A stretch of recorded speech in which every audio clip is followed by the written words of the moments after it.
So hello friends, कैसे हैं आप सभी। I hope you all are good. और एक बार फिर से आपका स्वागत है हमारे चैनल पे। गाइज, आज की वीडियो में हम डिस्कस करने वाले हैं फाइनेंशियल अकाउंटिंग के टॉपिक को, और इसके अंदर देखेंगे कि क्या क्या क्वेश्चन इसके अंदर आ सकते हैं। जिसके अंदर आपका जो बेसिक अकाउंटिंग है वो तो रहेगा ही, साथ में आपके एडवांस अकाउंटिंग के क्वेश्चन भी मैंने इंक्लूड किए हैं। बेसिकली ये कंसोलिडेटेड है दोनों जो आपके यूनिट है उसका। तो इसके अंदर आपको काफ़ी कुछ सीखने को मिलेगा। आपकी बहुत सारी क्वेरीज़ भी आ रही थी व्हाट्सएप पे मेरे, तो प्लीज़ अगर थोड़ा लेट हो जाता है तो उसके लिए आप टेंशन ना लें, क्योंकि दिन में यहाँ पे कॉलेज में भी लेक्चर होता है, तो उस चक्कर में मुझे टाइम कम हो पाता है। और जब भी मुझे टाइम होगा मैं आपको रिप्लाई कर दूंगा, और काफ़ी लोगों को मैंने रिप्लाई कर भी दिया है, तो इसके लिए आप टेंशन ना लें। और ये जो पीपीटी है मैं आपको दे दूंगा टेलीग्राम चैनल पे, जिसका लिंक आपको मिलेगा डिस्क्रिप्शन बॉक्स में, ठीक है। और आपके लास्ट वीडियो में काफ़ी अच्छे अच्छे कमेंट्स देखे मैंने, तो अच्छा लगता है, हमें भी मोटिवेशन मिलता है। इसीलिए हम दिन भर की जो एक तरह से थकान होती है उसको भूल के भी आपके लिए वीडियो को बनाते हैं, ताकि आपको कुछ अच्छा सीखने को मिल सके। तो इसी तरह सपोर्ट करते रहिए। और आज के जो क्वेश्चन हैं उनको स्टार्ट करते हैं।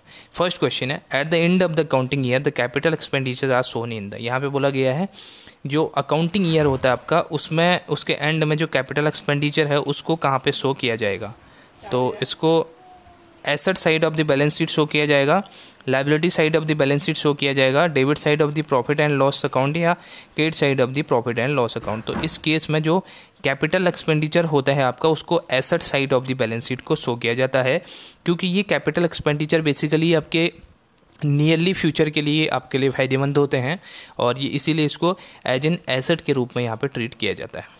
नेक्स्ट क्वेश्चन है, ग्राउंड रेंट और सरफेस रेंट मीन्स। यहाँ पे बोला गया है ग्राउंड रेंट या सरफेस मीन्स रेंट का क्या मतलब है। तो इसका सीधा सा मतलब होता है कि जब हम फिक्स्ड रेंट पे करते हैं in addition to minimum rent, यानी कि मिनिमम रेंट तो आपको पे करना ही है, बट उसके एडिशन में आप कुछ यहाँ पे फिक्स्ड रेंट का पेमेंट भी करते हैं, तो वो आपका क्या है, ग्राउंड रेंट होता है, या उसको सरफेस रेंट भी बोला जाता है। Both are same, right. तो option number D will be right answer. Next question, accounting standard in India are issued by. Accounting standard India में कौन इशू करता है, ये पूछा है आपसे। Government of India, Reserve Bank of India, या Institute of Chartered Accountants of India, the Institute of Accounting Standard of India. तो सही आंसर ऑप्शन नंबर सी बनता है। ICAI के द्वारा, यानी कि institute of chartered accountant of India के द्वारा अकाउंटिंग स्टैंडर्ड इश्यू किए जाते हैं इंडिया में। As on 31st March 2017, debtors and additional bad debts are rupees 8 lakhs and 10,000 respectively. यहाँ पे बोला गया है कि जो आपके 31 मार्च 2017 को डेटर्स और एडिशनल बेड डेट, यानी कि डेटर्स तो दिए हैं आपको 8 लाख रुपए के, एडिशनल बेड डेट यानी बेड डेट दिए हैं आपको 10,000 रुपये के, ठीक है। और respectively if the provision for the bed date is made 5%, यहाँ पे बोला गया है कि प्रोविजंस बनाना है हमें 5% बेड डेट के लिए। तो आपका जो प्रोविज़न है उसका अमाउंट क्या होगा। देखिए यहाँ पे होता क्या है, सबसे पहले आपको डेटर्स की अमाउंट देखनी है 8 लाख रुपए, और उसमें से बेड डेट कितने हैं उनको आप माइनस कर देंगे। तो 10,000 आपके क्या हैं, बेड डेट हैं। तो आपके पास नेट डेटर, गुड डेटर जो बचते हैं वो कितने बचते हैं, 7,90,000 रुपये, ठीक है। ये आपके पास गुड डेटर हैं, और इसमें से आप 5% का प्रोविज़न क्रिएट करेंगे। जब आप इसका 7,90,000 का 5% निकालेंगे तो आपके पास अमाउंट निकल के आएगी 39,500 की। तो यही आपका सही आंसर बनेगा, option number C. Next question है, income and expenditure account is. यहाँ पे बोला गया है इनकम एंड एक्सपेंडिचर अकाउंट कैसा नेचर का अकाउंट होता है आपका। नॉमिनल अकाउंट होता है, रियल अकाउंट होता है, पर्सनल अकाउंट होता है, आर्टिफिशियल पर्सनल अकाउंट होता है। तो इनकम एंड एक्सपेंडिचर आपका नॉमिनल अकाउंट होता है, जिसके अंदर हम क्या करते हैं, हमारे जितने भी एक्सपेंडिचर हैं उनको डेबिट करते हैं और सारी इनकम को क्रेडिट किया जाता है। तो ये आपका नॉमिनल अकाउंट होता है। चलिए next question, receipt and payments account is. यहाँ पे बोला गया रिसीट और पेमेंट अकाउंट किस नेचर का होता है। तो ये आपका होता है रियल अकाउंट होता है, क्योंकि रिसीट एंड पेमेंट में बेसिकली हम कैश को देखते हैं ना, कैश, क्योंकि रिसीट हम कैश कर रहे हैं, पेमेंट भी कैश का कर रहे हैं। तो इस केस में कैश हमारा हो जाता है करंट एसेट, और जितनी भी एसेट होती है हमारी वो हमारे रियल अकाउंट का पार्ट होती है। That's why option number B will be right answer, real account. चलिए, which of the following is of capital nature. यहाँ पे बोला गया है कि जो ट्रांजैक्शन है इसमें से कौन सी वो कैपिटल नेचर की है। Commission on purchases, cost of repair, rent of factory, wages for installation of machinery. यहाँ पे साफ साफ आप देख सकते हैं ऑप्शन नंबर डी आपका सही बनेगा, क्योंकि मैंने आपको पहले भी बताया हुआ है, जब भी हम मशीनरी के केस में बात करेंगे तो उसकी परचेजिंग से लेके उसको रेडी टू यूज़ बनाने तक जितना भी खर्चा आएगा वो सारा आपका कैपिटल नेचर का होगा, क्योंकि हमारी मशीनरी कैपिटल एसेट है। तो इस केस में आपका जो ऑप्शन नंबर डी है वो राइट बनेगा। कमीशन ऑन परचेजेस आपका रेवेन्यू नेचर का है, कॉस्ट ऑफ रिपेयर भी आपका रेवेन्यू का है, रेंट ऑफ फैक्ट्री भी आपका रेवेन्यू है। तो कैपिटल नेचर का सिर्फ ऑप्शन नंबर डी आपका सही बनेगा। मशीनरी के परचेज करने के बाद उसके इंस्टॉलेशन के लिए जो वेजेस पे किए वो आपका कैपिटल नेचर का है। Even stock is taken by a co venture it will be treated as, यहाँ पे बोला गया है कि जब भी एक कोई स्टॉक है वो को वेंचरर के द्वारा लिया जाता है। यहाँ पे जॉइंट वेंचर किया जाता है ना। जॉइंट वेंचर का क्या मतलब है? जॉइंट वेंचर का मतलब है जो दो इंटरप्राइजेज, ठीक है, दो एंटिटी मिलकर काम करती हैं साथ में, तो वो हमारा को वेंचर हो जाता है। ठीक है, बेसिकली जॉइंट वेंचर हो जाता है। दोनों ये क्या करते हैं, दोनों अपनी अपनी एक्टिविटीज़ को साथ में एक तरह से कोइंसाइड कर लेती हैं, जिसको कहा जाता है, इसके अंदर सिनर्जीज आ जाती है, 1 + 1 = 11 कहा जाता है। ये आपके बिजनेस के टर्म में होता है। बेसिकली ये तो मुझे भी पता है 1 + 1 2 होता है, ठीक है, बट जो बिजनेस के टर्म में बोला जाता है सिनर्जी जिसको बोलते हैं, तो ये सिनर्जी आ जाती है 1 + 1 = 11 बन जाता है, यानी कि एक से भले दो बोलते हैं ना। तो वही केस इसके केस में होता है जॉइंट वेंचर में। तो जॉइंट वेंचर में एक को वेंचरर होता है जो दूसरी पार्टी होती है, तो उसके लिए जो स्टॉक उसको मिला वो क्या है, अब उसका इनकम है, and income of joint venture, यानी जॉइंट वेंचर से जो इनकम हुई वो उसको हम ट्रीट करेंगे स्टॉक को, राइट। चलिए फिर है contingent liability would appear. Contingent liability का कॉन्सेप्ट आपको पता होगा कि किसी इवेंट के फ्यूचर में हैपनिंग पे जो लाइबिलिटी हमारे लिए अराइज होगी वो हमारी होती है कॉन्टीजेंट लाइबिलिटी। ये अभी नहीं अराइज होती है, ये किसी स्पेसिफिक जो घटना है उसके होने के बाद अराइज होती है, ठीक है। On the liability side of the balance sheet, on the asset side of the balance sheet do not shown in the books of account as a note in the balance sheet. इसको as a note दिखाया जाता है balance sheet के अंदर, किसको, contingent liability को। और normal liability का आपको पता ही है, जो करंट लाइबिलिटी और फिक्स लाइबिलिटीज़ हैं वो आपके as liability side of the balance sheet यहाँ पे अपीयर होती हैं। तो ऑप्शन नंबर डी इसमें राइट बनेगा। Next question, which of the following account is mainly prepared at the time of dissolution of the firm. जब फर्म का dissolution होता है, यानी कि जब फर्म बंद हो जाती है, तो उस केस में यहाँ पे कौन सा अकाउंट प्रिपेयर किया जाता है, तो उस केस में आपका रियलाइजेशन अकाउंट को प्रिपेयर किया जाता है। जो भी आपकी एसेट की वैल्यू होती है उसको सेल आउट करने के बाद जो वैल्यू रियलाइज होती है हमें, उससे हम आउटसाइडर का पेमेंट करते हैं, क्रेडिटर्स का पेमेंट करते हैं। तो इस केस में आपका रियलाइजेशन अकाउंट बनता है। Option number C will be right answer. Advertisement expenses are apportioned among department in the proportion of. यहाँ पे देखो, यहाँ पे बात की गई है अपोर्शन्ड की बात की गई है, यानी कि अपोर्समेंट भी की बात की गई है। तो आपका जो एडवर्टीजमेंट एक्सपेंस है उसको किसके उसमें अपोर्समेंट किया जाएगा, किस डिपार्टमेंट के उसमें। पहला ए है आपका sale of each department, purchases of each department, number of the unit sold by the each department, cost of sales of each department. तो जो आपका सही आंसर बनेगा एडवर्टीजमेंट एक्सपेंस के केस में, तो ये सेल्स ऑफ ईच डिपार्टमेंट के हेड पे इसको चार्ज किया जाएगा, ठीक है। इन hire purchase system cash price plus interest is known है। यहाँ पे जब हायर परचेज का सिस्टम होता है तो उसके अंदर आपको क्या होता है, जब कोई एसेट आप हायर परचेज पे लेते हो, बट जो अमाउंट है उसका एक्चुअल जो अमाउंट है उससे ज़्यादा का हमें पेमेंट करना पड़ता है। फॉर एग्जांपल आपने एक बाइक खरीदी हायर परचेज पे, जो बाइक की ओरिजिनल कॉस्ट थी वो 1 लाख रुपीज़ थी, ठीक है ना। तो हायर परचेज सिस्टम में आप क्या करते हो, इंस्टॉलमेंट में पेमेंट करते हो अलग अलग। तो इंस्टॉलमेंट में जैसे ही आप पेमेंट करते हो तो आप क्या बोलते हो, जैसे आपने बोला कि उसने बोला मैं आपकी क्या बनाता हूँ, 5 इंस्टॉलमेंट आपकी बना देता हूँ, ठीक। 5 इंस्टॉलमेंट के अंदर आपने कहा ठीक है मेरी 5 इंस्टॉलमेंट बना दो और मैं क्या करूँगा 20,000 रुपीज़ का एक उसमें पेमेंट करूँगा, ठीक है। 20 करके 5 इंस्टॉलमेंट में मैं ख़त्म कर दूँगा 1 लाख रुपये की आपने बाइक बोली है। तो क्या ये सही है? दुकानदार आपसे बोलेगा भैया तो मैं इंस्टॉलमेंट क्यों बनाऊँ, जब आपको 1 लाख रुपया ही देना है तो एक मुश्त दो, मैं इंस्टॉलमेंट में दे रहा हूँ उसका मेरे को क्या फ़ायदा है, मतलब मेरे को उसका कुछ तो बेनिफिट होना चाहिए, क्योंकि time value of the money भी तो होता है। जो वैल्यू आज है पैसे की वो कल को थोड़ी ना रहेगी।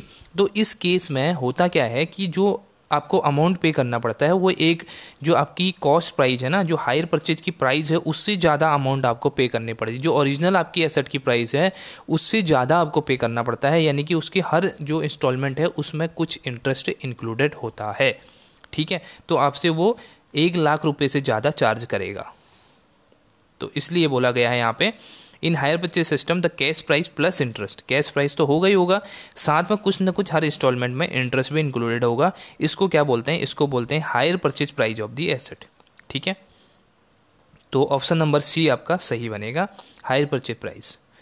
Next question, which one is are the method of accounting for branches. यहाँ पे बोला गया है ब्रांचेज, जब अकाउंटिंग फॉर ब्रांचेज करते हैं हम तो उसके अंदर कौन कौन सी मेथड से यहाँ पे अकाउंटिंग की जाती है। तो आपके ऑप्शंस हैं, फाइनल अकाउंट मेथड है, डेटर्स मेथड है, स्टॉक एंड डेटर्स मेथड है, या ऑल ऑफ द अबव। तो ये तीनों ही मेथड आपकी यूज की जाती हैं जब भी ब्रांच अकाउंटिंग हम करते हैं। तो all of the above option आपका सही ऑप्शन बनता है।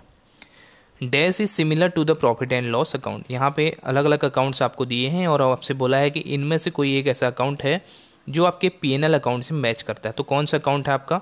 इनकम एंड एक्सपेंडिचर अकाउंट है, रिसीट एंड पेमेंट अकाउंट है, बैलेंस शीट है, या नन ऑफ दी अबव। देखिए यहाँ पे इनकम एंड एक्सपेंडिचर अकाउंट जो आपका होता है वो आपका just like profit and loss account होता है, ठीक। रिसीट एंड पेमेंट अकाउंट तो आपका क्या बनता है, एक तरह से आप इसको कैश बुक की तरह ले सकते हैं। ये एनपीओ के केस में बनता है और इसके अंदर सिर्फ कैश की ट्रांजैक्शन ही की जाती है। तो ऑप्शन नंबर ए। और बैलेंस शीट का आपको पता है इसके अंदर एसेट एंड लायबिलिटीज को इंक्लूड किया जाता है। तो ऑप्शन नंबर ए आपका सही बनेगा।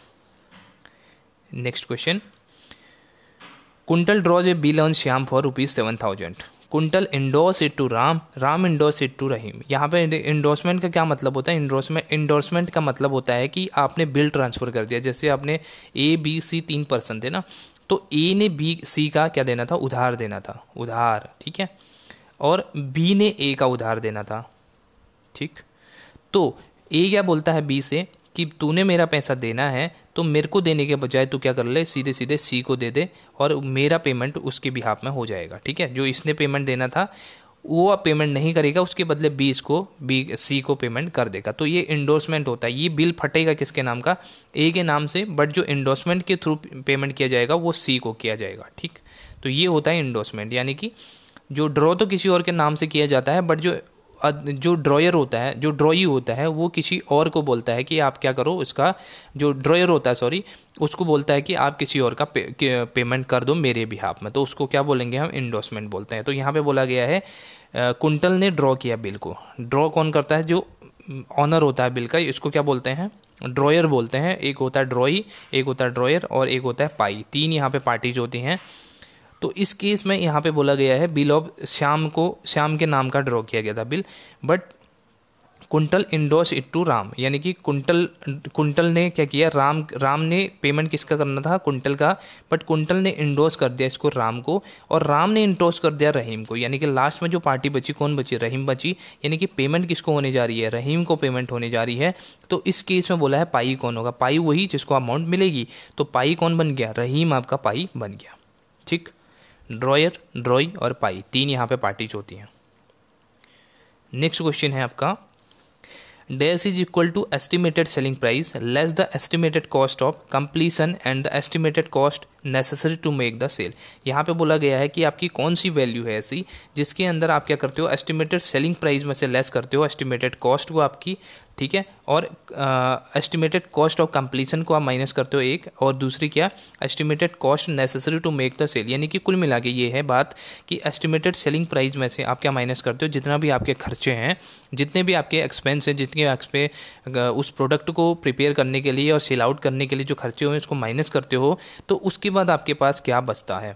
Net realisable value, cost of conversion, cost of purchase, या आपका नन ऑफ दी अबव। तो आपका ए ऑप्शन सही होगा, नेट रियलाइजेबल वैल्यू, क्योंकि जो आपको रियलाइज हुआ वैल्यू वही आपका क्या है? एक तरह से आपने जितने में सेल किया, जितना आपको कस्टमर से प्राइस मिला, तो वो आपका नेट रियलाइजेबल वैल्यू हो जाएगा, क्योंकि एस्टिमेट प्राइस आपने फिक्स किया है और उसमें आप माइनस कर दोगे कि आप जो खर्चे हैं तो आपको रियलाइज कितना हुआ, उससे आपको एकदम से एक तरह से रेवेन्यू कितना गेन हुआ, वो आपके रियलाइजेबल वैल्यू के अंदर आएगा। तो ऑप्शन नंबर ए आपका सही बनेगा इस केस में। Dash voucher denotes payment of cash. यहाँ पे बोला गया है कौन सा ऐसा बाउचर है जो आपके कैश पेमेंट को डिनोट करता है? कैश पेमेंट, मैंने ऑप्शन ही पहले बता दिया, ठीक है। इसका सही आंसर है आपका कैश पेमेंट। तो आपका पेमेंट ऑफ कैश में क्या बाउचर पेमेंट ऑफ कैश को डिनोट कौन सा करेगा? जो कैश का पेमेंट है वो। तो ऑप्शन नंबर ए आपका इसमें सही बनेगा। विच of the following error is not disclosed bye trial balance. अब यहाँ पे जब हम अकाउंटिंग करते हैं तो डिफरेंट टाइप की एरर्स हमें देखने को मिलती हैं। इसका मैंने पहले भी आपको काफ़ी MCQ कराए हैं एरर से रिलेटेड, और इम्पॉर्टेंट भी है ये। एरर ऑफ ओमिशन क्या होता है? एरर ऑफ ओमिशन का ये मतलब है कि हम ओमिट कर दे रहे हैं, कोई भी एंट्री हम करना ही भूल गए पूरी तरीके से, वो हमारा एरर ऑफ ओमिशन होता है, पहली चीज़। दूसरा है एरर ऑफ कमीशन, कमीशन का मतलब होता है क्लैरिकल एरर, कोई अगर अमाउंट हमारे 5,000 थी हमने 50,000 कर दी, कोई 400 थी 4,000 कर दी, तो इस तरह की जो एरर्स होती हैं वो एरर ऑफ कमीशन के अंदर आती हैं। और कंपनसेटिंग एरर क्या होता है, कंपनसेटिंग एरर के अंदर चीज़ें कंपनसेट हो जाती है, मतलब ये कि आपने अगर एक गलत एंट्री करी, उसके बिहाफ में आपने उसकी रिवर्स एंट्री वो भी गलत एंट्री कर दी, तो दोनों गलत एंट्री एक दूसरे को कंपनसेट कर देती हैं और आपको एरर का पता भी नहीं चलता। तो इस केस में ये एंट्री बनती है आपकी, एरर बनता है आपका कंपनसेटिंग एरर, यानी कि एक एरर ने दूसरे एरर को यहाँ पे कंपनसेट कर दिया। ठीक है, तो इस केस में आपका जो आंसर बनता है वो क्या आपको बोला गया है, which of the following error are not disclose by trial balance. तो तीनों ही जो एरर हैं वो डिस्क्लोज नहीं करता ट्रायल बैलेंस, क्योंकि ट्रायल बैलेंस आपका एक जस्ट स्टेटमेंट तो होता है जिसके अंदर बैलेंसिंग की जाती है, बस आपका जो अर्थमेटिकल एरर है उसी को देखा जाता है। इसके अंदर किसी भी तरह की एरर का हम पता नहीं लगा सकते, क्योंकि एरर ऑफ ओमिशन मतलब पूरी एंट्री आपने छोड़ दी, तो ट्रायल बैलेंस में ना ही डेबिट आया ना ही कोई क्रेडिट बैलेंस आया, उस केस में आप कैसे पता कर पाएंगे। एरर ऑफ कमीशन में भी कुछ पता नहीं चल पाएगा, क्योंकि आपको जितनी अमाउंट दिखेगी अमाउंट आप उसमें डाल सकते हैं। कंपनसेटिंग एरर तो बिल्कुल भी पता नहीं चलेगी, क्योंकि आपने यहाँ पे आपके दोनों जो पार्ट हैं वो बराबर हो जाएंगे, और कंपनसेटिंग एरर तो करती ही कंपनसेट है, एक दूसरे एंट्री को कंपनसेट कर देती है। तो इस केस में ऑल ऑफ दी अबव सही आंसर आपका बनेगा। चलिए नेक्स्ट क्वेश्चन है आपका, the following account has a credit balance. यहाँ पे बोला गया है डेबिट बैलेंस और क्रेडिट बैलेंस की बात की गई है, और इस केस में आप हमेशा याद रखना जो हमारी एसेट होती है, एसेट का हमेशा डेबिट बैलेंस होता है, जो हमारी लाइबिलिटी होती है उसका हमेशा क्रेडिट बैलेंस होता है। तो प्लांट एंड इक्विपमेंट आपका एसेट है तो डेबिट बैलेंस होगा, लोन आपका क्या है इसका क्रेडिट बैलेंस होगा, ये आपकी लाइबिलिटी है। परचेजेज का आपका डेबिट बैलेंस होगा, नन ऑफ दी अबव का आपका कोई बैलेंस नहीं होगा। ठीक है, none of the above answer नहीं है, तो आपका सही आंसर बनेगा option number B, loan account. Loan आपका क्या है, एक लाइबिलिटी है जिसका आपका क्रेडिट बैलेंस होता है। Right answer will be answer option number B. Next question, from the following details estimate the capital as on 31st of March 2017, capital as on 1st of April 2016, 4,10,000, drawing 40,000, profit during the year 50,000। यहाँ पे आपसे बोला है कि आपको ये चीज़ें यहाँ पे दी गई हैं, एस्टिमेट द कैपिटल। तो देखिए आप लोग क्या करते हैं, जब भी आपको कैपिटल दी है, कैपिटल कितनी दी है 4,10,000 रुपये आपको दी है, इसमें आप क्या करते हो जो भी आपकी प्रॉफिट है, अगर आपको प्रॉफिट दिए हैं तो प्रॉफिट को प्लस करते हैं। 50,000 के प्रॉफिट दिए हैं तो आपके पास नेट अमाउंट होगी 4,60,000 की, 4,60,000 की अमाउंट हो गई नेट। अब इसमें से जो ड्राइंग्स हैं उनको माइनस कर देंगे, तो 40,000 की जो ड्राइंग है उसको माइनस करेंगे, तो नेट अमाउंट 4,20,000 की हमारे पास आएगी ऑप्शन नंबर सी में। तो ये नेट जो कैपिटल है वो आपके पास निकल के आई 4,20,000 की। आई होप ये क्लियर है। इसके अंदर आपको करना क्या है, कुछ भी नहीं करना है। कैपिटल आपको दी होती है, कैपिटल में आप क्या करते हो, जो भी आपकी प्रॉफिट्स है उनको ऐड करते हो, जो भी आपके ड्राइंग्स है उनको माइनस कर देते हो, तो नेट कैपिटल आपके पास निकल के आ जाएगी। चलिए नेक्स्ट क्वेश्चन है, which of the following item does not match the receipt and payment account. यहाँ पे बोला गया है ये फीचर दिए गए हैं अलग अलग, और इसमें कौन सा आपका रिसीट एंड पेमेंट अकाउंट से मैच नहीं करता है। It is a summarised cash book, transactions are recorded it on cash basis, it records revenue transaction only, it serves the purpose of the real account. देखिए यहाँ पे देखिए, it is a summarise cash book, ये मैं पहले भी आपको बता चुका हूँ, बिल्कुल ये कैश बुक की तरह ही होता है। Transaction are recorded it on only on cash basis, बिल्कुल सही बात है, कैश बेसिस पे ही किया जाता है। D option is serve the purpose of the real account, real account का होता है क्योंकि कैश हमारा एसेट है और एसेट हमारा रियल अकाउंट होता है, तो ऑप्शन नंबर सी गलत हो जाएगा। ये सिर्फ यहाँ पे रेवेन्यू ट्रांजेक्शन को रिकॉर्ड नहीं करता, बल्कि इसके अंदर कैपिटल नेचर के ट्रांजेक्शन भी आते हैं, तो option number C will be right answer. Next question, which of the following is are the basic features of a joint venture. यहाँ पे फीचर्स दिए हैं आपको जॉइंट वेंचर के, और आपसे पूछा है कि कौन सा फीचर होता है इसके अंदर। द प्रॉफिट और loss on joint venture is shared between the co venture in the agreed ratio, the co venture may और may not contribute initial capital, the joint venture is dissolve once the purpose of the business is over. तो all of the above आपका सही answer बनेगा, इसके अंदर सारे ही feature होते हैं। प्रॉफिट और लॉस आपका जॉइंट वेंचर के अंदर शेयर किया जाता है, को वेंचर इन एग्रीड रेशियो, जो भी एग्री रेशियो बिल्कुल।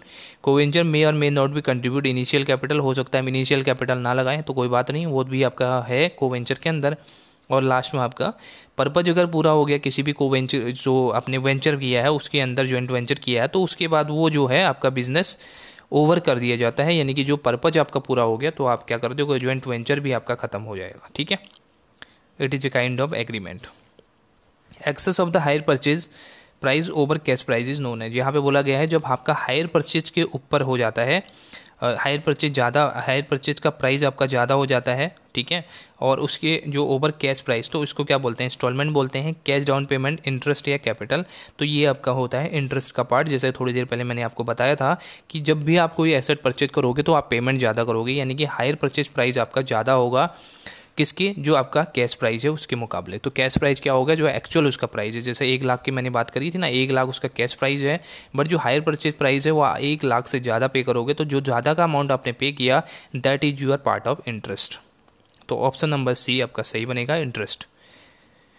चलिए नेक्स्ट क्वेश्चन है, accounting standard 9 is related to. Accounting standard अलग अलग आपको पढ़ने हैं, ये इंपॉर्टेंट है। इसके अंदर आपसे पूछा है अकाउंटिंग स्टैंडर्ड 9 क्या है, किससे रिलेटेड है। रेवेन्यू रिकॉग्निशन से है, कैश फ्लो स्टेटमेंट से है, आपका अकाउंटिंग फॉर फिक्स्ड एसेट से है, डिस्क्लोजर ऑफ अकाउंटिंग पॉलिसी से है। तो ये आपका रेवेन्यू रिकॉग्निशन से रिलेटेड होता है। ऑप्शन नंबर ए आपका सही बनेगा, accounting standard 9। Next question, the person to whom bill is endorsed is known है। जहाँ पे बोला गया है जिसके नाम से बिल, जिसको यहाँ पे इंडोर्स्ड किया जाता है बिल, तो उस पर्सन को क्या बोला जाता है, उसको बोलते हैं इंडोर्सी, ठीक है। ऑप्शन नंबर ए आपका सही बनेगा। ड्रॉयर और ड्रॉई मैं पहले ही समझा चुका हूँ। ड्रॉयर वो होता है जो बिल को बनाता है, ठीक है, बनाने का काम जिसका है। ड्रॉई हो गया जिसके नाम से बिल बनता है, जिसके नाम से बिल बनाया जाता है वो ड्रॉई होता है। और जो इंडोर्सी होता है जिसके नाम से, जिसको इंडोर्स किया जाएगा बिल को, उसको इंडोर्सी बोलेंगे, जैसा पिछले क्वेश्चन में रहीम था, राइट। चलिए नेक्स्ट क्वेश्चन है, dash contains the transactions relating to goods that are return by us to our creditors. यहाँ पे बोला गया है कि जब भी हम कोई गुड्स परचेज करते हैं अपने क्रेडिटर से, तो उसमें से कुछ डिफेक्टिव पीस आ गया या कुछ भी हो गया तो हम रिटर्न कर देते हैं उसको वापस। ये क्रेडिटर्स है, इससे हमने गुड्स का परचेज किया और कुछ गुड्स हमने वापस रिटर्न कर दिए, ठीक है। तो इसको क्या बोलते हैं, रिटर्न आउटवर्ड बोलते हैं, रिटर्न इनवर्ड बोलेंगे, sorry return inward, outward, sales day book बोलेंगे या नन ऑफ द अबव। तो ये आपका होता है रिटर्न आउटवर्ड की कंडीशन, जिसके अंदर आप क्या करते हो, कुछ जो परचेज किया है आपने उसको आप रिटर्न करते हो अपने क्रेडिटर्स को। तो ये रिटर्न आउटवर्ड होता है। और रिटर्न इनवर्ड क्या होता है, जब आप सेल्स करते हो तो सेलिंग करने के बाद जब कस्टमर को कुछ पसंद नहीं आता वो वापस आपको वापस कर देगा, रिटर्न कर देगा, तो वो आपका रिटर्न इनवर्ड का केस बनेगा। तो ऑप्शन नंबर 20 में सही बनेगा। The basic principle of dash concept is that business is assumed to exist for an indefinite period. यहाँ पे बोला गया है कि ये बिजनेस कौन सा आपका प्रिंसिपल होता है जिसके अंदर बात की जाती है कि आपके बिजनेस की जो लाइफ है वो काफ़ी लंबी रहने वाली है, इनडेफिनिट पीरियड की लाइफ है आपकी। तो इसके अंदर गोइंग कंसर्न होता है, बिजनेस एंटिटी होता है, मनी मेजरमेंट या none of the above.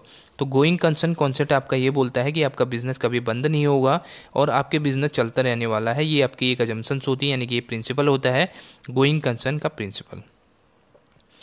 Next question, और इसके अंदर और भी जो हैं आपके बिजनेस एंटिटी जो प्रिंसिपल है वो ये बोलता है कि आपका बिजनेस मैन और बिजनेस दोनों अलग अलग एंटिटी हैं, दोनों को अलग अलग सेपरेट ट्रीट किया जाना चाहिए। मनी मेजरमेंट बोलता है कि वही चीज़ें हम अपने बिजनेस में एक तरह से इंक्लूडेड करेंगे जिनको हम मनी में मेजर कर सकते हैं, और मनी में मेजर नहीं कर सकते तो हमारे बिजनेस का पार्ट नहीं है। तो ये आपके और जो दो हैं ऑप्शन उनका explanation. Capital profit arise from which of the following. यहाँ पे देखिए हम रेवेन्यू प्रॉफिट की बात भी करते हैं, हम कैपिटल प्रॉफिट की बात भी करते हैं। तो इसमें से कुछ आपको ऑप्शंस दिए हुए हैं, तो आपसे पूछा गया है कैपिटल प्रॉफिट इसमें से किस में अराइज हो सकता है। Profit prior to incorporation, premium received on issue of shares, profit made on reissue of forfeited share. तो ये सभी ऑप्शन आपके सही हैं। प्रॉफिट प्रायर टू इनकॉर्पोरेशन भी आपका कैपिटल नेचर का होता है, premium received on issue of shares भी आपका कैपिटल होता है, profit made on reissue of the forfeited share ये भी आपका कैपिटल नेचर का होता है। प्रायर, देखिए प्रॉफिट, ये ध्यान रखना, प्रॉफिट प्रायर टू इनकॉर्पोरेशन आपका क्या है, कैपिटल नेचर का है, बट आपका इनकॉर्पोरेशन के बाद का जो प्रॉफिट है वो आपका रेवेन्यू नेचर का होता है। इस चीज़ को ध्यान में रखना। और बाकी के दो ऑप्शन तो आपको पता ही हैं, ये हम CS में भी काफ़ी डिटेल में डिस्कस कर चुके हैं। तो ऑल ऑफ दी अबव वाला ऑप्शन आपका सही बनेगा। चलिए next question, in the higher purchase system interest charge by the vendor is calculated on the basis of. यहाँ पे बोला गया है हायर परचेज सिस्टम के अंदर जो कैलकुलेशन होती है इंटरेस्ट की वो किस पे चार्ज की जाती है, वो बेस क्या बनता है। आउटस्टैंडिंग कैश प्राइस बनता है, हायर परचेज प्राइस बनता है, इंस्टॉलमेंट अमाउंट बनती है या नन ऑफ दी अबव। तो इसके अंदर जो आउटस्टैंडिंग कैश प्राइस होता है ना वो यहाँ पे इंटरेस्ट कैलकुलेशन का बेस बनता है। जैसे कि आपका क्या आउटस्टैंडिंग का क्या मतलब है, जैसे आपने 1 लाख की आपकी जो हायर परचेज की अमाउंट थी वो थी, इसमें से आप क्या कर दिया, आपने 40,000 का आपने पेमेंट कर दिया, तो जो 60,000 की अमाउंट है उस पर नेक्स्ट इंस्टॉलमेंट की अमाउंट निकाली जाएगी। तो ये आपका सही आंसर जो बनेगा, इंटरेस्ट जो भी है वो आप इससे निकाला जाएगा। तो ये आपका क्या बन जाएगा, आउटस्टैंडिंग कैश प्राइस आपका सही बनेगा। जो भी बचा हुआ अमाउंट है उस पर इंटरेस्ट का कैलकुलेशन किया जाएगा। The cost of a fixed asset of a business has be return off over its. यहाँ पे बोला गया है जब भी आपका जो फिक्स्ड एसेट है उसकी कॉस्ट को यहाँ पे रिटर्न ऑफ करना है, तो उसको कैसे रिटर्न ऑफ किया जाएगा, नेचुरल लाइफ से, अकाउंटिंग लाइफ से, फिजिकल लाइफ से, या एस्टिमेटेड इकोनॉमिक लाइफ से। तो इसका जो आंसर है वो है आपका एस्टिमेटेड इकोनॉमिक लाइफ से इसको ये रिटर्न ऑफ किया जाता है, और यही इसका बेस भी बनता है। तो एस्टिमेटेड इकोनॉमिक लाइफ आपका सही आंसर बनेगा। Excess of minimum rent over royalties, यहाँ पे बोला गया है मिनिमम रेंट और रॉयल्टी की बात की गई है। रॉयल्टी वाला चैप्टर हमने काफ़ी डिटेल में डिस्कस किया है, आपने वो उसकी थ्योरेटिकल पार्ट नहीं देखा है, जो हमने यूनिट पूरा कंप्लीट किया था तो उसके अंदर रॉयल्टी में हमने एक्सप्लेनेशन दिया था, काफ़ी एग्जांपल्स भी किए थे, इलस्ट्रेशन भी किए थे, और थ्योरी वाला पार्ट भी देखा था। तो उसको काफ़ी डिटेल में देखा, अगर देखना चाहते हैं तो चैनल पे वीडियो है उसकी आप देख सकते हैं। तो excess of minimum rent over royalty बोला है। देखिए, एक तो होता है मिनिमम रेंट का कॉन्सेप्ट, दूसरा होता है रॉयल्टी का। तो जब भी आपका एक्सेस हो जाता है मिनिमम रेंट ओवर रॉयल्टी, तो इसको बोलते हैं हम शॉर्ट वर्किंग की कंडीशन, ठीक है। क्योंकि मिनिमम रेंट वो रेंट है जो देना ही देना है। जैसे अपने ऑथर है, ऑथर से आपने क्या कर लिया, रॉयल्टी पे बुक्स ले ली, तो उस केस में क्या होगा, जो मिनिमम रेंट है वो तो आपको देना ही देना पड़ेगा, चाहे रॉयल्टी की अमाउंट आपकी कम हो गई फिर भी आपको मिनिमम रेंट का पेमेंट तो करना ही पड़ेगा। मिनिमम रेंट मतलब मिनिमम अमाउंट तो आपको पे करनी ही पड़ेगी। जैसे आपका क्या है, मिनिमम रेंट मैं मान लेता हूँ एक कंडीशन में 20,000 है, और दूसरे में आपकी रॉयल्टी कितनी बन रही है, 10,000 की बन रही है, तो ये इसमें 20,000 रुपये का पेमेंट किया जाएगा। और दूसरी केस जो बन रहा है उसके अंदर 10,000 की आपकी मिनिमम रेंट है, और दूसरे में जो रॉयल्टी है वो 20,000 की बन रही है, तो इस केस में आपका जो मिनिमम रेंट है उसका पेमेंट किया जाएगा, ठीक है। तो ये आपका है, अगर दोनों में जो कंट्राडिक्शन होता है तो उसमें मिनिमम रेंट को वरीयता दी जाएगी। शॉर्ट वर्किंग इसको बोलते हैं। If any transactions in not recorded in the primary books the same is recorded in. यहाँ पे बोला गया है जो प्राइमरी बुक्स होती हैं हमारी, जैसे हमकी सेल्स बुक, परचेज बुक, ठीक है ना, sales return book, purchase return book, तो ये कुछ बुक्स होते हैं जिसमें अगर आपका रिकॉर्ड नहीं हुआ ट्रांजेक्शन, तो उस छूटे हुए ट्रांजेक्शन को कहाँ पर रिकॉर्ड किया जा सकता है, तो उसको जनरल प्रॉपर के अंदर रिकॉर्ड कर सकते हैं, ठीक है। ये आपका आंसर इसमें सही बनेगा, option number A. When sales is 3,60,000, purchase आपके 3,20,000 के हैं, ओपनिंग स्टॉक 68,000 का है, रेट ऑफ ग्रॉस प्रॉफिट आपका 20% ऑन कॉस्ट है, the closing stock would be. ये क्वेश्चन आपका कैसे करेंगे आप इसको, ये है आपका जो ट्रेडिंग अकाउंट का है आपका, उसका यहाँ पे क्वेश्चन है। देखिए, ट्रेडिंग अकाउंट कैसे बनता था हमारा, हम क्या करते थे, राइट साइड में हमारा जो सेल्स का अमाउंट है उसको लिखते थे, ये सेल्स हो गई, नीचे क्या आती थी, क्लोजिंग स्टॉक की अमाउंट आती थी, यहाँ पे क्या आती थी आपकी, जो हम परचेजिंग की अमाउंट आती थी, परचेज हो गया हमारा, उसके बाद हमारा क्या हो गया, ओपनिंग स्टॉक परचेज, ठीक है, ओपनिंग स्टॉक हो गया, उसके बाद परचेज आ गया, और उसके बाद नीचे आ गया हमारा ग्रॉस प्रॉफिट, जो भी बैलेंसिंग अमाउंट होता था वो ग्रॉस प्रॉफिट का होता था। इस केस में आपको क्या है, 3,60,000 रुपये दिया है, तो 3,60,000 रुपये आप यहाँ पे लिख देंगे राइट साइड में, और उसके बाद आपका क्या है, परचेज दिया है, तो परचेज आप डेबिट साइड में लिख देंगे, 3,20,000 की अमाउंट आपके पास आ जाएगी डेबिट साइड में, और उसके बाद ओपनिंग स्टॉक दिया है आपको, ओपनिंग स्टॉक भी आप यहाँ पर डाल देंगे। ओपनिंग स्टॉक कितना है, 68,000 का है, और 68,000 की अमाउंट आपके पास आ गई, और रेट ऑफ ग्रॉस प्रॉफिट आप 20% ऑन कॉस्ट है, यानी कि आपका जो 20% ऑन कॉस्ट दिया है आपको रेट ऑफ प्रॉफिट, तो आपको रेट ऑफ प्रॉफिट निकालना है 20% ऑन कॉस्ट, तो आप 3,60,000 का क्या करेंगे, 20% यहाँ पे निकाल लेंगे, और वो आपका क्या हो जाएगा, प्रॉफिट हो जाएगा। तो जो बैलेंसिंग फिगर बनेगी वो आपकी क्लोजिंग स्टॉक की बनेगी, ठीक है। इसको आप कैलकुलेट कर सकते हैं खुद से, नहीं अगर आंसर निकल पाया तो कमेंट बॉक्स में बताना, मैं निकाल के दे दूंगा। इस साइड में आपसे सेल्स की वैल्यू लिखी, ये क्लोजिंग स्टॉक आ गया, ठीक है। इस साइड की सारी फिगर दे रखी है हमें, ओपनिंग स्टॉक आपको दिया है, परचेजेस आपको दे रखे हैं, ग्रॉस प्रॉफिट आपने कैलकुलेट कर लिया, 20% निकाल लिया 3,60,000 का। तो जो ये टोटल करेंगे आप यहाँ पे, ये नेट फिगर आएगी आपके पास, यहाँ भी आप टोटल करेंगे इसको, तो जितनी अमाउंट यहाँ पे एक्सेस होती है, ये अमाउंट जो बैलेंसिंग फिगर है वो आपकी क्लोजिंग स्टॉक की अमाउंट हो जाती है। तो इस केस में जो आंसर आएगा आपका, वो आंसर निकल के कितना आएगा वो आप बताएंगे, आपके लिए होमवर्क है, इसमें से कोई भी आंसर सही नहीं है, ठीक है। तो इसलिए मैंने ये ऑप्शन इसमें डाला ही नहीं है। आप अलग से इसका आंसर कितना है वो कमेंट बॉक्स में बताना, नहीं आया तो फिर मैं करवा दूंगा इसको। नेक्स्ट क्वेश्चन है, name the book in which entries are recorded on the basis of debit notes issue. यहाँ पे देखिए एक डेबिट नोट होता है, एक क्रेडिट नोट होता है। तो डेबिट नोट किसके केस में इश्यू किया जाता है? ये हमारा किया जाता है जब भी हमारा परचेज रिटर्न होता है ना, एक सेकेंड ना, हाँ, परचेज रिटर्न के केस में इसको किया जाता है डेबिट नोट को, और क्रेडिट नोट को किया जाएगा हमारे सेल्स रिटर्न के केस में। इस दोनों को याद रखना, परचेज रिटर्न में हमारा होता है डेबिट नोट और सेल्स रिटर्न में होता है हमारा क्रेडिट नोट, ठीक है।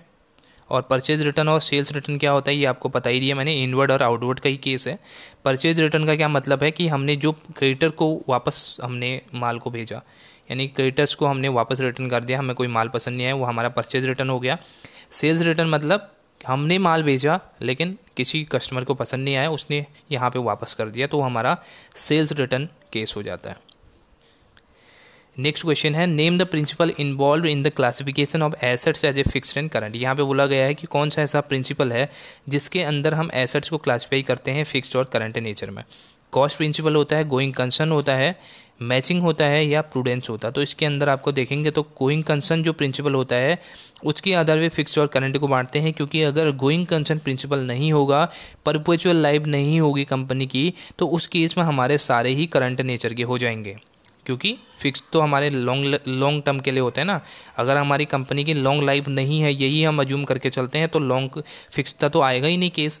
तो इस केस में खाली करंट आएगा। तो फिक्स्ड और करंट क्यों लिए जाते हैं, किस अजम्पशंस पे लिए जाते हैं कि आपकी कंपनी की एक जो है परपेचुअल सक्सेशन है, यानी कि एक जो इंडेफिनिट लाइफ है वो है, तो गोइंग कंसर्न प्रिंसिपल आपका इससे रिलेटेड होता है। Option number B will be right answer. If a fixed amount is withdrawn on the first day of every month of calendar year by a partner in the partnership firm, then for the word period the interest on the total amount of drawings will be calculated। यहाँ पे ये question important है। इसमें बोला गया है कि जो आपकी अमाउंट है फिक्स्ड विड्रॉन हो रहा है, विड्रॉल किया जा रहा है फिक्स्ड अमाउंट, और आपका जो first day of every month है, first day of every month, ये इंपॉर्टेंट चीज़ है। तो इस केस में कितने टाइम पीरियड का इंटरेस्ट चार्ज किया जाएगा? देखिए सीधा सा आंसर इसमें है 6.5 मंथ्स का इनमें इंटरेस्ट चार्ज किया जाएगा। कैसे किया जाएगा? देखिए इसका जो रीजन होता है वो ये होता है, फर्स्ट हम क्या करते हैं, फॉर्मूला कैसे निकालते हैं, हम फर्स्ट इंस्टॉलमेंट लेते हैं और लास्ट इंस्टॉलमेंट दोनों को लेते हैं और अपन कर देते हैं 2 से, ठीक है। तो ऐसे करके हमारे मंथ से निकल के आएंगे। तो देखिए फर्स्ट इंस्टॉलमेंट उसने कब करी है, विड्रॉल अपने उसने कब किया है, उसने किया है first withdrawal first day of month. First day of month का मतलब ये है कि जो फर्स्ट में उसने मान लेते हैं 1 अप्रैल को उसने किया होगा, तो उसमें हो कितने टाइम पीरियड का इंटरेस्ट उसको चार्ज करना पड़ेगा, 12 महीने का। तो 12 यहाँ पे आ गया। और लास्ट जो मंथ का है उसने फर्स्ट मंथ में कर दिया, तो लास्ट का महीना भी उसका पूरा महीना बचा है, तो लास्ट जो उसने विड्रॉल किया है उसमें भी उसको 1 महीने का इंटरेस्ट देना पड़ेगा। तो 1 महीना लास्ट में हो गया, तो 12 + 1 कितना हो गया, 13 हो गया।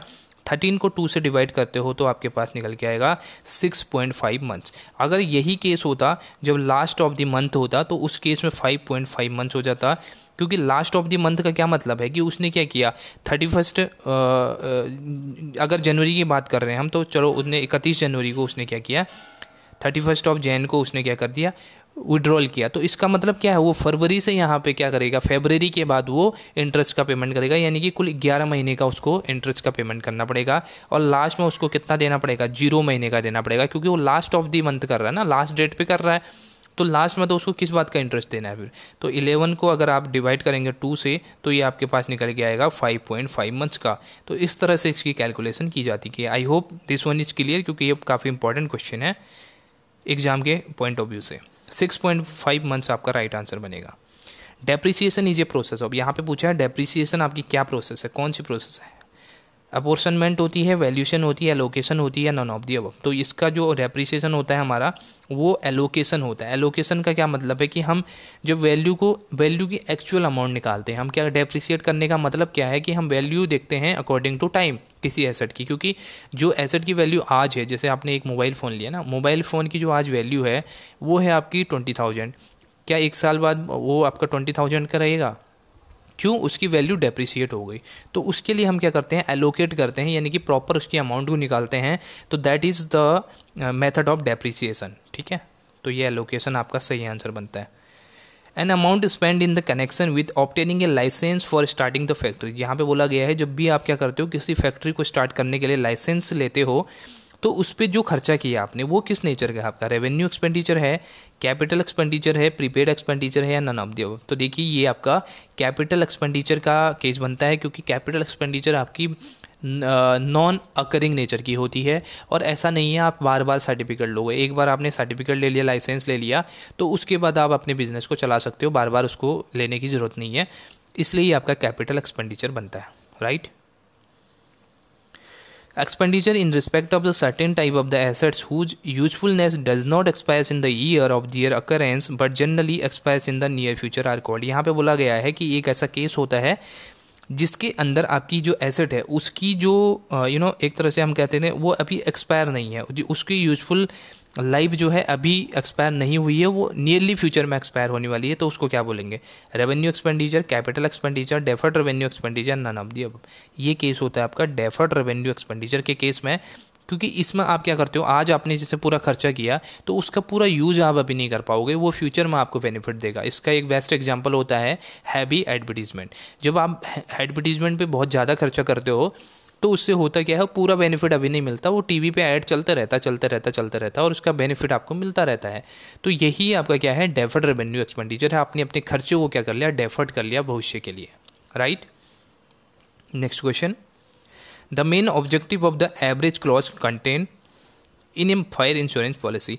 अब यहाँ पे एवरेज क्लॉज की बात की गई है। ये सारे क्वेश्चन मैं पहले भी डिस्कस कर चुका हूँ, दूसरे वे में डिस्कस किए हैं, बट जो एमसीक्यू की सीरीज आपने जिसने की है तो आपको सारे क्वेश्चन आते होंगे, ठीक है। तो इसमें बोला गया है फायर इंश्योरेंस के केस में आप क्या करते हो, एक एवरेज क्लॉज का यूज किया जाता है। एवरेज क्लॉज का क्या मतलब होता है, इसका मतलब ये होता है कि अगर आपने अपनी प्रॉपर्टी के जितने परसेंट के लिए, बाई चांस मैं ले लेता हूँ 50% के लिए आपने क्लेम लिया है, तो जब आपका यहाँ पे एक्चुअल क्लेम आपको मिलेगा तो वो भी आपका जो नेट अमाउंट होगा उसका आपको 50% ही दिया जाएगा, ठीक है।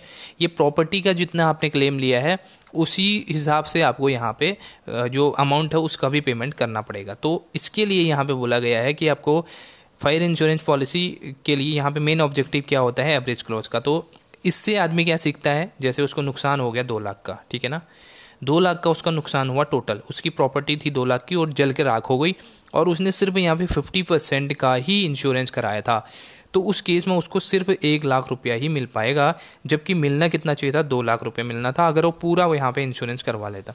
तो इससे क्या सीख मिलती है, यानी कि इससे क्या यहाँ पे देखने को मिलता है, इससे कंपनी ये कहना चाहती है कि आप पूरा इंश्योरेंस करवाओ, यानी कि इनकरेज कर रही है वो फुल इंश्योरेंस करने को, डिस्करेज कर रही है अंडर इंश्योरेंस को। इससे कह रही है कंपनी कि आपको ही यहाँ पे घाटा होगा, इसलिए ये एवरेज क्लॉज को लाया गया है, ठीक है। आई होप समझ में आ गया होगा ये, क्योंकि ये इंपॉर्टेंट है और मैं पहले ही बता चुका हूँ, चीज़ों को रटना नहीं है, अगर समझ गए तो फिर वो आपको हमेशा याद रहेंगे, रट लिया तो फिर समझ लो। मैं अपनी वीडियो पर डिस्क्लेमर भी डालता हूँ कि चीज़ों को रट कर नहीं, समझ कर याद किया जाना चाहिए, ठीक है। तो चलिए ये आपका ऑप्शन नंबर डी सही बनेगा। Short working can be recouped out of, यहाँ पे देखिए ये आपका रॉयल्टी का क्वेश्चन है। इसके अंदर क्या करते हैं हम, जो शॉर्ट वर्किंग है उसको रिकूप किया जाता है, रिकूप मतलब रिकवर किया जाता है। जो भी ज़्यादा पेमेंट कर दिया हमने ना, जैसे किस केस में हो जाता है कि आपका मिनिमम रेंट का अमाउंट ज़्यादा हो जाता है, किससे, जो आपकी एक्चुअल रॉयल्टी बनती है उससे ज़्यादा आपके मिनिमम रेंट की अमाउंट हो जाती है, तो उस केस में जो अमाउंट है वो ज़्यादा यहाँ पे पेमेंट करनी पड़ती है और हमें घाटा हो जाता है। तो इस केस में जो घाटा हुआ उसको बोलते हैं शॉर्ट वर्किंग, और इसको रिकूप किया जा सकता है आने वाले टाइम में, आने वाले पीरियड में। अगर किसी में आपका क्या हो गया, जो एक्चुअल रॉयल्टी का अमाउंट है वो आपका ज़्यादा बन गया और जो मिनिमम रेंट है वो कम बन गई, तो इसमें आप क्या करोगे, मिनिमम रेंट ही आपको पेमेंट करना पड़ेगा किसी ऑथर को, और जो एक्चुअल रेंट का अमाउंट जो ज़्यादा मिला है आपको, उसको आप आने वाले टाइम में जो पुराना आपको लॉस हुआ है उसको सेटअप कर सकते हो। इसको बोला जाता है रिकूपिंग। तो रिकूपिंग कैसे कर सकते हैं, किस में से कर सकते हैं, मिनिमम रेंट में से। Excess of actual rent, actual royalty over minimum rent, excess of minimum over royalty, ये आपको पढ़ लेना, प्रॉफिट एंड लॉस। तो इसका जो सही आंसर है वो ऑप्शन नंबर बी है। मैंने एक्सप्लेन भी कर दिया, जब आपका एक्चुअल रॉयल्टी ज़्यादा हो जाएगी मिनिमम रेंट के केस में, तो आप क्या करोगे, यहाँ पे मिनिमम रेंट का पेमेंट करोगे। एक एग्जाम्पल से समझा देता हूँ, समझ में नहीं आया तो देखिए होता क्या है, बाई चांस यहाँ पे मिनिमम रेंट की अमाउंट थी आपके पास 10,000 की, जैसा मैंने थोड़ी देर पहले कहा, और एक्सेस जो आपकी एक्चुअल रेंट बन रही है ना, एक्चुअल रेंट का अमाउंट आपका बन रहा था यहाँ पे 12,000 का। तो इस केस में आप क्या करोगे, मिनिमम रेंट का ही आप पेमेंट करोगे, ठीक है ना। ये एग्रीमेंट होता है दोनों के बीच में, उसमें कहा जाता है कि अगर आपका जो मिनिमम रेंट है वो ज़्यादा हो गया तो उस केस में जो जिसको रॉयल्टी का पेमेंट करना है वो बंदा कहता है कि चलिए आप आने वाले टाइम में अपना जो पेमेंट है उसको, जो घाटा हुआ है उसको आप क्या कर लेना, सेटअप कर लेना, क्योंकि किसी बार आपने मेरे को भी ज़्यादा पेमेंट किया है, आपने मिनिमम रेंट से ज़्यादा मुझे पेमेंट किया है। किस केस में, जब मिनिमम रेंट की अमाउंट आपके रॉयल्टी के अमाउंट से क्या कर जाती है, आपकी जो एक्चुअल मिनिमम रेंट की अमाउंट आपकी कम हो जाती है, सॉरी ज़्यादा हो जाती है उससे, रॉयल्टी से, तो उस केस में आपको क्या करना पड़ता है, जो आपकी मिनिमम रेंट है वो पेमेंट करना पड़ता है। तो इन दोनों के बीच में एग्रीमेंट होता है, किसी एक को घाटा नहीं होना चाहिए करके, तो उस केस में ये रिकूपिंग किया जाता है। तो इस केस में क्या है, आपका 12,000 क्या हो गया, आपका एक्चुअल रॉयल्टी बनती है, और जो मिनिमम रेंट था वो 10,000 था, तो 10,000 का पेमेंट करेंगे आप, और जो 2,000 की आपको जो एक्सेस अमाउंट है उसको रिकूप किया जाएगा। Accounting standard 6 revised is applicable in which of the following asset. यहाँ पे बोला गया है अकाउंटिंग स्टैंडर्ड 6 जो है वो इन एसेट्स में से किस में यहाँ पे एप्लीकेबल होगी, गुडविल में, लाइव स्टॉक में, प्लांटेशन में, प्लांट एंड मशीनरी। तो ऑप्शन है प्लांट एंड मशीनरी, क्योंकि अकाउंटिंग स्टैंडर्ड 6 आपका किससे डील करता है, ये आपका डेप्रिसिएशन से डील करता है। तो डेप्रिसिएशन हमारे फिक्स्ड एसेट पे चार्ज किया जाता है, plant and machinery are fix asset. Next question, according to accounting standard 3 revise interest and dividend received in the case of a manufacturing enterprise should be classified as a cash flow from. यहाँ पे बोला गया है accounting standard 3 की बात की गई है, तो ये डील करता है हमारे कैश फ्लो स्टेटमेंट से, ये ध्यान में रखना, कैश फ्लो स्टेटमेंट। तो कैश फ्लो स्टेटमेंट के अंदर बोला गया है जो इंटरेस्ट आपको रिसीव हुआ है तो उसको किस एक्टिविटी के अंदर देखा जाएगा। जब भी हम कैश फ्लो स्टेटमेंट बनाते हैं उसके अंदर 3 एक्टिविटी पढ़ते हैं, एक आपका ऑपरेटिंग एक्टिविटी होता है, फाइनेंसिंग एक्टिविटी होता है, और एक इन्वेस्टिंग एक्टिविटी होती है। तो ऑपरेटिंग एक्टिविटी के अंदर आप जो खर्चे होते हैं उससे रिलेटेड देखते हो, फाइनेंसिंग के अंदर जो फंड इकट्ठा करने में आपने खर्चा किया उसको आप जो भी फंड जनरेट करने के लिए आपने एक्टिविटी की है वो आप इंक्लूड करते हो, और इन्वेस्टिंग में जो आप पैसा यहाँ पे एलोकेट कर रहे हो, यानी कि जो आपका एक तरह से आप इन्वेस्टमेंट करते हो, फंड का यूटिलाइजेशन करते हो, तो आपका इन्वेस्टमेंट एक्टिविटी के अंदर आता है। तो ये जो आपका इंटरेस्ट रिसीव होगा वो होगा इन्वेस्टिंग एक्टिविटी के अंदर। जब आप कहीं पे इन्वेस्ट कर रहे हो पैसा तभी तो आपको इंटरेस्ट का पेमेंट मिल रहा है, ठीक है। और पेमेंट की बात करेंगे तो फाइनेंसिंग के अंदर जाएगा, राइट। जो डिविडेंड और इंटरेस्ट की रिसीविंग की बात रही है वो आपका इन्वेस्टिंग में आएगा। Provisions for bad and doubtful debt is created in anticipation of actual bad debts on the basis of। यहाँ पे बोला गया है कि जो आप प्रोविजन बनाते हो बैड एंड डाउटफुल डेट के लिए तो वो एंटिसिपेशन होता है एक्चुअल बैड डेट का, ठीक है। तो उसको किस आधार पे बनाया जाता है, बिजनेस एंटिटी कॉन्सेप्ट के आधार पे, कंजर्वेटिज्म के, एक्रूवल पे, फुल डिस्क्लोजर। ये है कंजर्वेटिज्म कॉन्सेप्ट। कंजर्वेटिज्म कॉन्सेप्ट बोलता है कि आप भविष्य के लिए, प्रॉफिट के लिए आप कुछ है नहीं, आपको प्रॉफिट हो ना हो उसकी बात दूर की है, बट जो लॉसेस होने वाले हैं उसके लिए पहले से आप प्रिपेयर होके चलिए, तो उसके लिए आप पहले से प्रोविजन तैयार कर लीजिए। ये बोलता है कंजर्वेटिज्म कॉन्सेप्ट। तो आंसर आपका बनेगा option number B, right. Survey expenses for marine insurance claim must be. यहाँ पे बोला गया है जो सर्वे एक्सपेंस है, यानी कि सर्वे किया जाएगा जो उसका मरीन इंश्योरेंस करने के लिए, तो उसके क्लेम में जो ये खर्चा है वो किस में ऐड किया जाएगा, added to claim, added to legal charges, added to administrative charges, none of the above. तो ये क्लेम के अमाउंट में ही चार्ज किया जाएगा। तो ऑप्शन नंबर ए आपका सही बनेगा। बैंक रिकन्सिलेशन स्टेटमेंट, BRS आपको अच्छे से करवाया था मैंने। BRS क्या होता है, लेजर अकाउंट होता है, पार्ट्स ऑफ कैश बुक होता है, सेपरेट स्टेटमेंट होता है, सब्सिडी ऑफ जर्नल होता है। तो ये आपका एक काइंड ऑफ स्टेटमेंट होता है जिसके अंदर हम रिकनसाइल करते हैं अपनी जो कैश बुक है उसको बैंक के पासबुक के साथ में। तो ऑप्शन नंबर सी आपका इसमें सही बनेगा। Income and expenditure account shows subscription ₹10,000 subscription accrued in beginning of the year and end of the year were 1,000 and 1,500 respectively. The figure of the subscription received appear in the receipt and payment account will be। ये आपका देखिए यहाँ पे receipt and payment account जो बनता है ना, उसको ध्यान रखना, ये accrual basis पे बनता है। accrual basis का क्या मतलब है कि आप करंट ईयर की ही ट्रांजेक्शन को इंक्लूड करेंगे, प्रीवियस ईयर की, नेक्स्ट ईयर की, दोनों ही ट्रांजेक्शन्स को हमें हटाना पड़ेगा। तो इस केस में क्या बोला जाता है कि देखिए सब्सक्रिप्शन आपको कितने का है, 10,000 का एक्चुअली यहाँ पे दिखा रहा है, ठीक है ना। अब देखिए बिगिनिंग में कितने सब्सक्रिप्शन है, और एंड में, बिगिनिंग में 1000 की है ना, तो बिगिनिंग में 1000 के क्या मतलब है, ये मतलब है कि ये इस साल के लिए सब्सक्रिप्शन आपके पास आया होगा, तो इसको क्या करेंगे, प्लस कर देंगे। जो एंड में आपके पास सब्सक्रिप्शन आया ना, तो एंड का मतलब है वो नेक्स्ट ईयर के लिए आपके पास आया, तो नेक्स्ट ईयर और प्रीवियस ईयर का तो हम हटा देते हैं, तो 1500 माइनस कर देंगे, तो आपके पास नेट अमाउंट कितनी आएगी, 11000 आ गया। 11000 में से 1500 आप घटाते हो तो 9500 की अमाउंट आपके पास निकल के आती है। ऑप्शन नंबर ये आपके पास सही बन जाता है। ठीक है, इंपॉर्टेंट क्वेश्चन है ये वाला भी।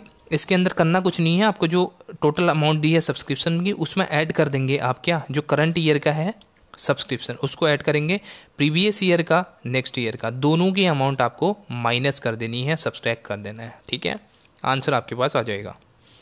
Next question, a non performing asset, NPA की बात की गई है, और एनपीए बेसिकली यहाँ पे बैंकिंग का टर्म्स में भी होता है, बट यहाँ पे जनरल एनपीए की बात की गई है।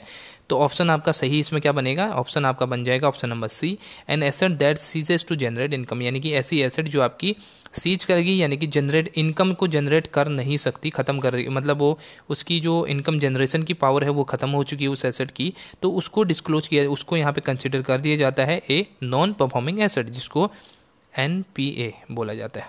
ठीक है ना, और जनरल नॉलेज के लिए बता देता हूँ एक बात और, एनपीए की क्वेश्चन कहीं पे देखने को मिल जाए तो जो टाइम पीरियड होता है बैंक के केस में 90 डेज का होता है। 90 डेज के बाद किसी भी एसेट को जब रिकवरी नहीं हो पाती उसको एनपीए घोषित कर दिया जाता है।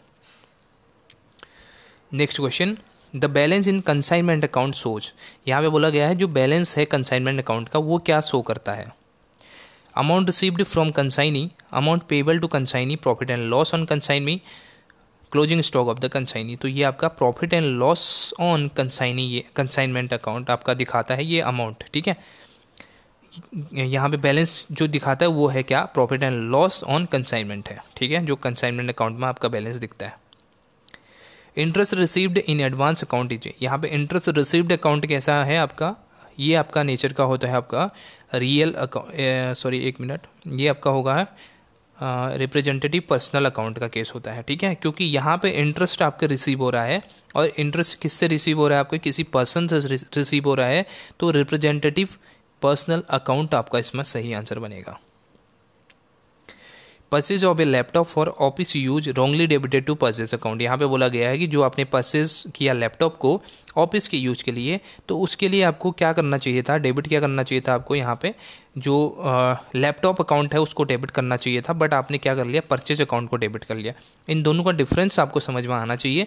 परचेज अकाउंट कब डेबिट होगा, जब हम उसको ट्रेडिंग के लिए बाई कर रहे हैं कोई भी सामान को, तो उस केस में परचेज अकाउंट आपका डेबिट होता है, बट ये ऑफिस के यूज के लिए था, तो इसको ऑफिस एक्सपेंस के तौर पर यहाँ पे नोट किया जाना चाहता है, या तो लैपटॉप अकाउंट को डेबिट किया जाता है, या तो आपका ऑफिस एक्सपेंस को डेबिट किया जाता, बट यहाँ पे डेबिट कर दिया आपके परचेज अकाउंट को।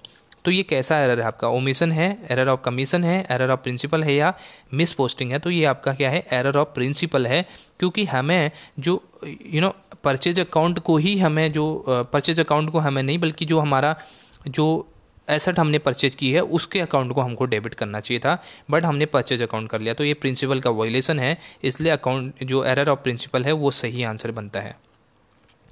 चलिए एक और numerical question, X and Y are partners with a capital of 50,000 and 30,000 respectively, interest payable on capital is 10% per annum, if the profits earned by the firm is 4,800, what will be the interest on capital for X and Y.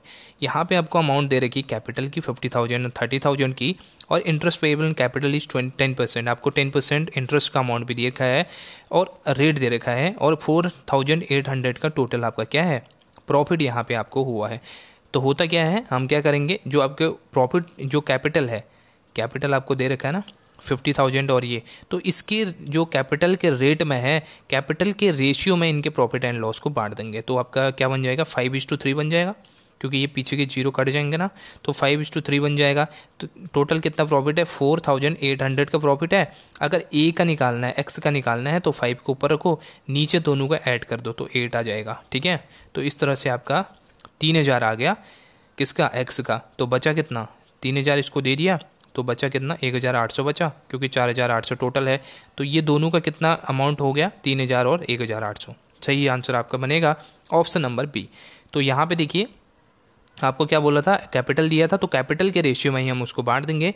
और एक बार और ध्यान रखना, interest on capital जब तक बोला ना जाए तब तक यहाँ पे चार्जेबल नहीं होगा, जब तक आपको बोला ना जाए, क्योंकि अगर कुछ यहाँ पे बोला नहीं गया है तो आपको कोई भी इंटरेस्ट आपको कैपिटल पे नहीं मिलेगा। सिर्फ इंटरेस्ट ऑन लोन मिलता है, वो भी किस रेट से, 6% के रेट से मिलता है इंटरेस्ट ऑन लोन।